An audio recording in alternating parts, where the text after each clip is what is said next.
What a great way to begin the week. Welcome to this number one program. We call it the number one program because it's the program that actually leads us to road to Edo 2024, where we'll be x-raying candidates that will be throwing their weight for the number one seat in Edo State come 2024. My name is Daniel Praise Osedewa, man. Of course, it's a delight to come your way again. Lovely Monday afternoon. Well, today we have a guest with us in the studio. Let's quickly take a shot on his profile. Washington Osifo is his name, and he was born to a humble and disciplined family. Later, Washington Osifo attended Igwodala Primary School, Benin City, before proceeding to Gosa Grammar School here in Edo State, Benin City, for his secondary education. Now realizing early in life that law was an instrument of social change, he decided to pursue a law course of study at the Edo State University, now Ambrose Ali University, Ekpoma, Edo State, from where he also obtained a master's degree before proceeding to the University of Benin for a master's degree in political science and public administration. Now, he only recently attended or obtained a doctorate degree in politics and international relations. Washington Osifo's advent into politics was predicted on a patriotic desire to offer selfless service to his people at the grassroots level. Now, his public service has seen him at the Edo State Oil and Gas Producing Areas Development Commission, Umoda Local Government Council, AHO, as Secretary, Commissioner for Secondary, Technical and Tertiary Education, Edo State Ministry of Education, and thereafter Commissioner for Energy and Water Resources from October. Now, he was selected into the Edo State House of Assembly during the 2019 general elections to represent Edo State constituency as a good communicator with his panache and swagger. Like, you can see him comfortably seated, and of course a peaceable use of words to uplift his listeners. To a great delight, we have with us in the studio one of the front runner for the race come next year, Washington Osifo. Welcome to the program. Thanks for having me, DPO. All right, how are you? I'm fine. You look good. Thank you too. You look much younger at closer range than when we see you on air sometimes. Thank you. Okay, now let's quickly kick off like this. Why should we have you on the race next year? Well, it's simple. When you talk about your antecedents and what people have come to know about you, they just desire change, and change for the better.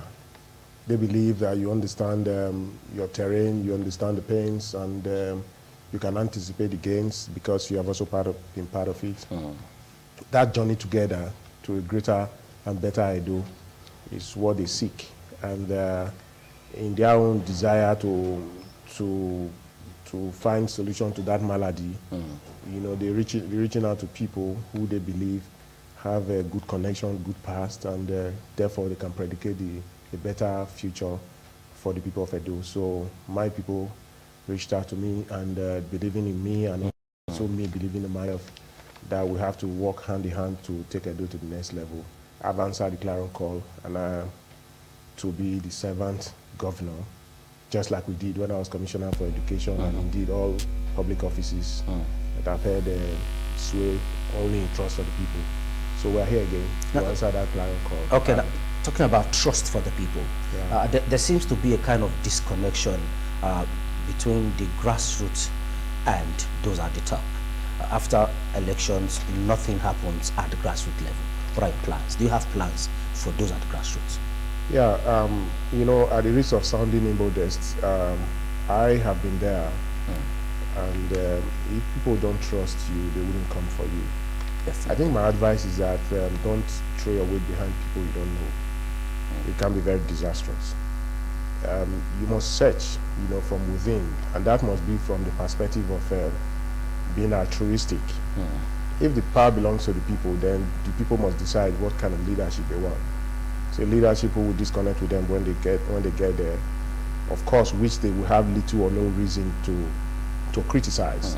because as you lay your bed, so you lie on it. Definitely. But if you see anyone who wants to be governor, even now supported by the amendments to the recent amendment to the Constitution in terms of the age attain that you must attain to find yourself worthy of occupying a public office, then you will know that anybody who is occupying that position must have been seen to have gone through primary school, secondary school, tertiary institution, as the case may be. You live in an environment, you have a family, you have friends, you know. They can tell. You can't just become a man in one day. A man is made, and you go through the means. So a man whose yesterday was bad, too poor to be connected with, cannot automatically, now because you are aspiring to be a governor or to occupy a public office, now be seen to be a saint. Nothing in that seat that makes you a saint. What you do there is what you bring to that seat. Therefore, if you are a man of questionable character, and you cannot be trusted with the people's, the belly of the people's wealth, to believe that you will not be tempted to misapply the resources of the people. So maladministration, insubordination, and anti-party or anti-public activities, they take from the fact that you've always been like that. The seat cannot change you. If you don't have a will, you cannot invent it on the seat. It's something you bring. And I mean, if you never connected with the people, you don't learn on the job. You don't learn on the job. What is key, you know, when there's contest between, a king contest anyways, between capacity and trust. I mean, trust is better. You may have the capacity, but if you don't have the trust, you cannot learn trust. You can learn on capacity, but you certainly can't learn on trust. And when intelligence is also in conflict with good conscience, yeah, when intelligence and good conscience, if you can have a good match of both and is resident in one person, that is super.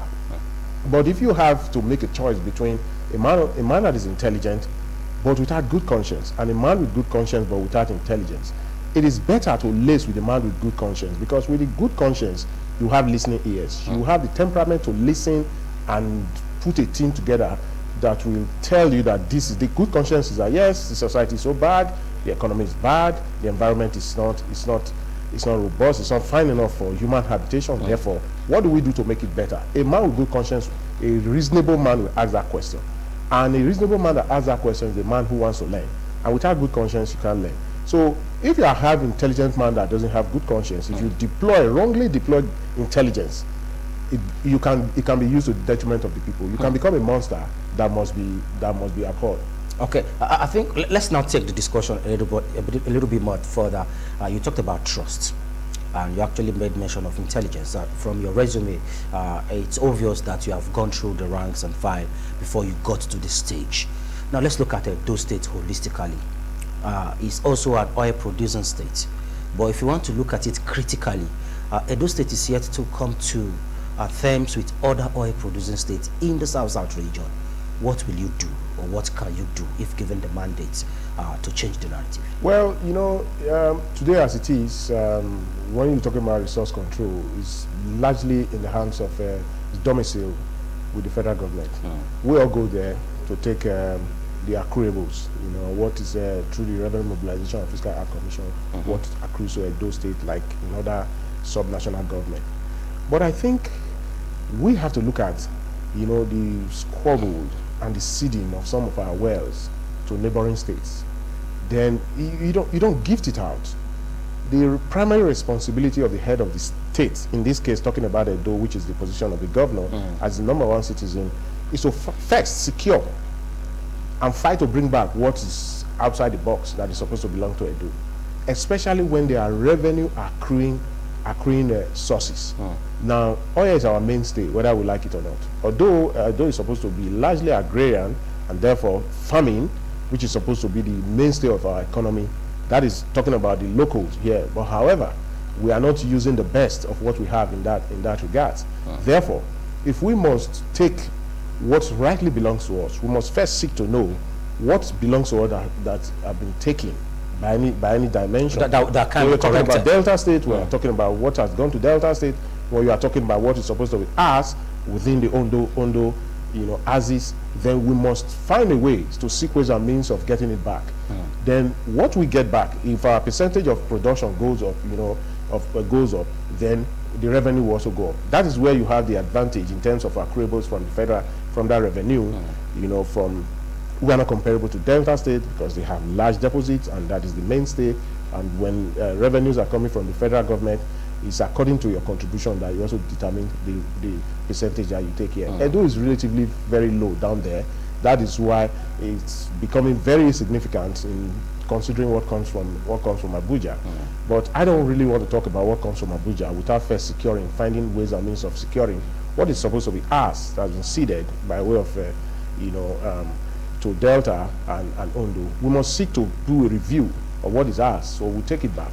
You know, it belongs to Edo people, and what belongs to Edo people must be given back to Edo people and protected. And it is only a governor who recognizes that you govern over not just the people, but the wealth of the people, and you use it in ways and means that will bring joy to the greatest number of the people of Edo. That is where to start from. If you don't know what is yours, how do you fight for it? If you don't know what is lost, how do you seek to gain it back? Definitely. So it's seeking to know and knowing what to do. That is what we're here to do. Now, definitely, it seems you have everything put in place before you threw your weight on the race. Now let's come back to Edo State. As far as election is concerned in the country, Edo State is one state that you won't take off because it's not just strategically positioned. It also have so many things that are lacking. We are called the ancient city of Benin Kingdom, but if you look at the state capital to an extent, there are some things that are yet to come in place to keep it at par with other major states in the country. What do you have that other candidates don't have? Well, the truth is that when you call Edo an ancient city, you know, it has to do with the age, the age of Edo as a nation. And the anciency that is attached to it is supposed to be blessing rather than a curse. But in terms of transformation, we're yet to see some transformation. What is ancient doesn't define what is archaic. And if you ask me, what is those things that are ancient are even more expensive. So Edo, by reason of being ancient, is supposed to have a very old economy that is serviced, you know, to the benefits of the people of today. And age is supposed to come with experience. Definitely. And experience is supposed to come with protection and, you know, identifying what the areas of strength and your areas of weaknesses, as the case may be. So for me, yes, looking at Edo, the roads, the way they are today, whether intra or intercity roads, it's laughable. The first question that comes to mind is that, yes, we have a revenue IGRO of maybe slightly above 4 billion naira monthly, good enough, but you can grow it. Then you have with the inflow from the Federal Reserve, which comes every month, and all of that. So, and other sources like loans and you know, from other sources anyways. Now you ask yourself the question, putting all this pool together, does it show on our street? The question apparently is no. If you ask the people of Edo today, where are we in terms of infrastructural development? Whether you're talking about education, talking about healthcare facilities, you're talking about roads, which of course is the easiest way to develop a society. When the road network are good, it drags investors and aids agricultural production and distribution. So when that network collapses, the first to where you notice this is the economy. An economy that is largely that of a consuming economy like ours, it will be counterproductive not to even fix the road, to even encourage the micro economic angle of the state. So we are where we are today because the roads are not passable, power is down. Yes, you can say that power is supposed to, talking about the amendments to the law, which allows for distribution and generation and all of that, not largely decentralized. Edo is, you know, can find a way to latch on to that. Yes, I know they have done 1 or 2 improvements on that in terms of Usomo and power station and all of that. But it has not really yet gotten to the larger numbers. I think the way to measure what you have done is the impact that it has on the people. So if what you are doing doesn't have any impact, it means that you are doing nothing. So talking about impact now, let's look at security. Most part in Edo State is really faced with insecurity. In some places, they don't even go to their farms again. As the chief security officer, if given the opportunity, is there anything you will do differently? You see, this is not the first time. I was part of the government. Insecurity has always been a challenge. It is the attitude from the chief executive, the number one man, that determines, you know, what we do with it. If you take it as a priority, you will deploy ways and means of dealing with it. I was here, this network program, you know, for Wonder Comedadam Saliu Shomole. I served in that government, and incidentally, the governor of today was also in that government. We did a lot to bring security under control.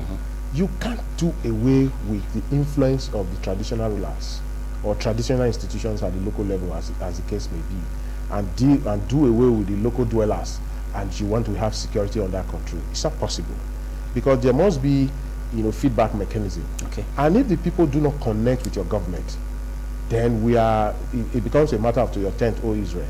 The necessary thing will be, if a provoked houseboy cannot match his wicked master strength for strength, he names his master's favorite goat. And what is that? You can't talk about a robust economy when you don't connect with the people.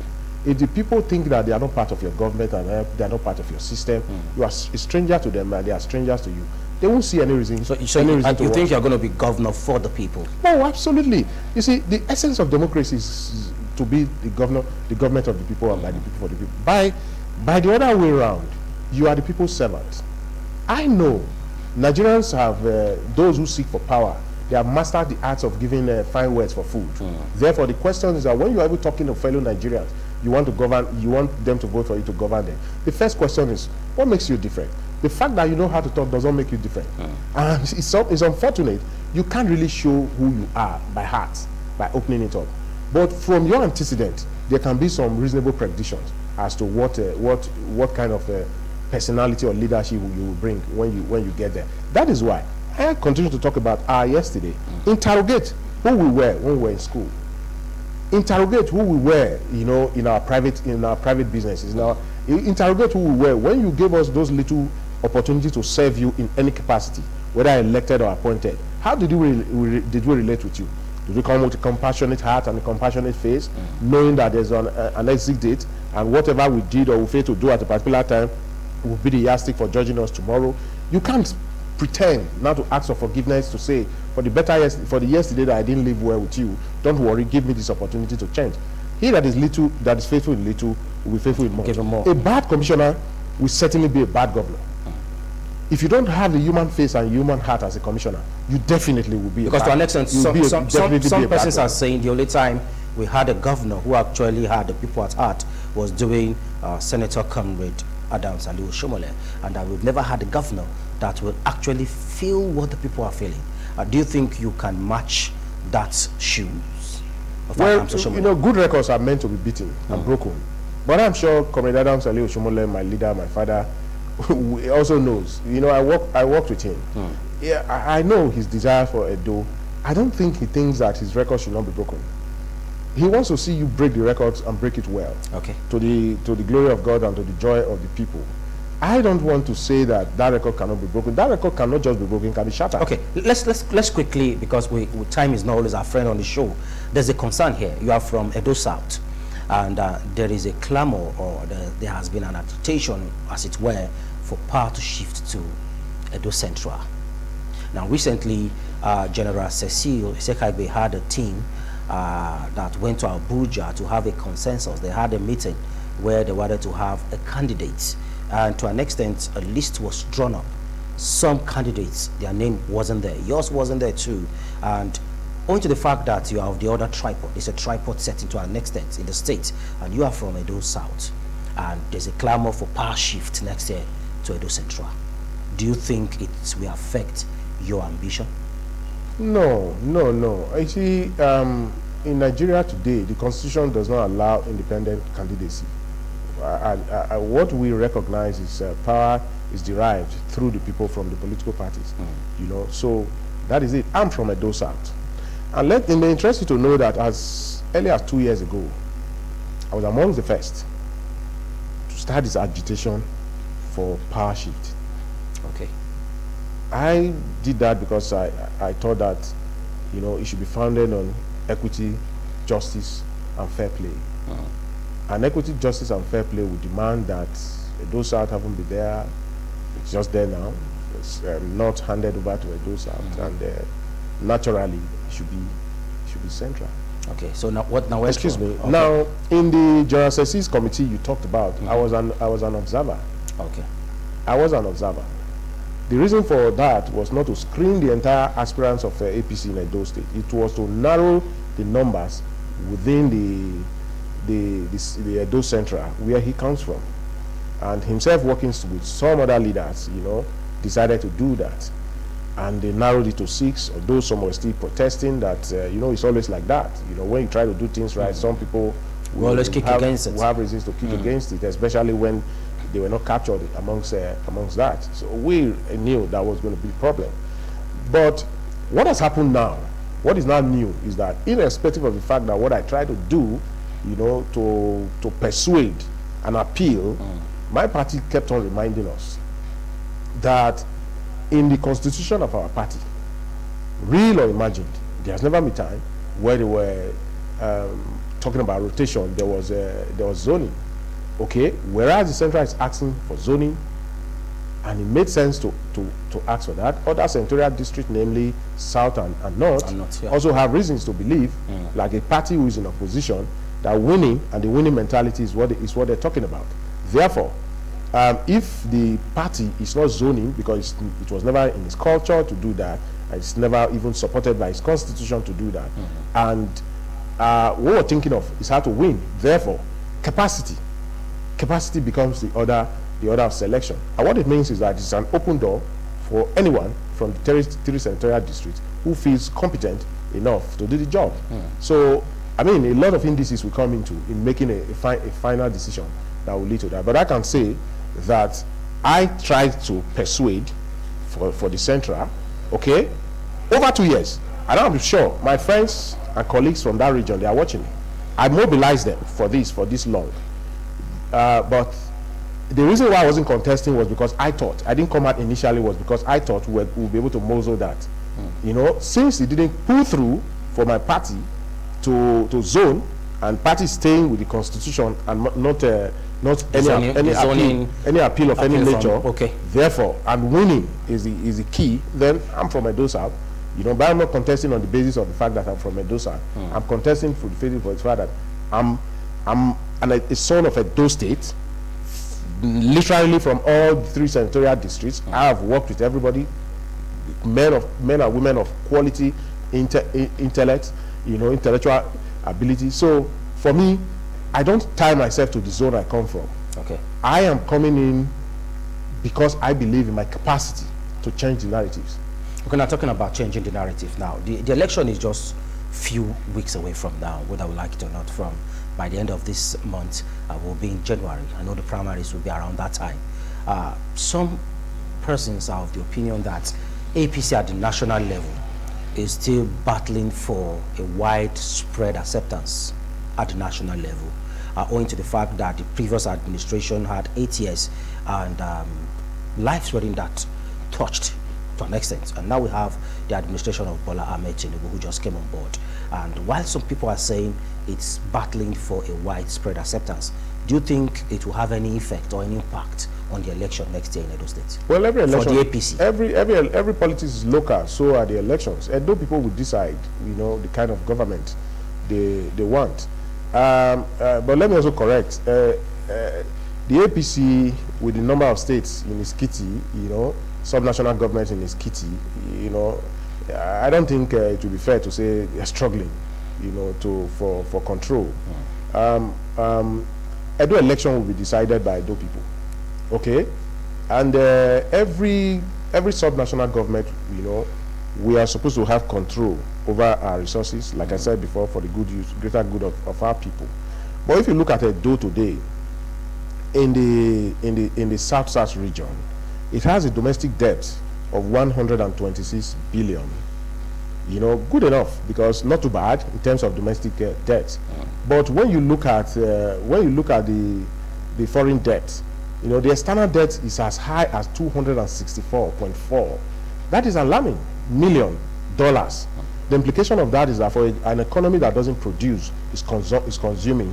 What it means is that you may never be able to get out of borrow, because the debt ratio to you know, to So the you GDP. need to The survive on borrowing. debt ratio to the GDP is such that you continue to survive on borrowing. So, and Edo, it may interest you to know, in that level, is the highest in the South-South and occupies third position in external debt in the whole of Federal Republic of Nigeria among the sub-national governments.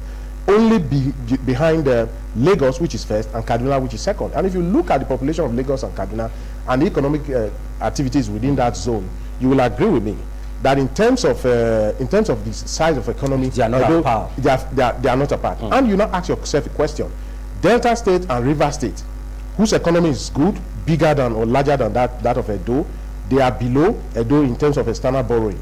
Then you now try to marry it within infrastructural development, and you now begin to ask yourself, the money borrowed externally relative to development on ground, it doesn't speak to it at all. Okay. So we just have to deal with these issues. You know, you have to bring efficiency, you have to bring finance, you have to bring you know, you have to bring human face. Okay. You have to bring justice to spending of the. Okay. Let's just quickly. You're going to give me just one-off answer now because we have run out of time.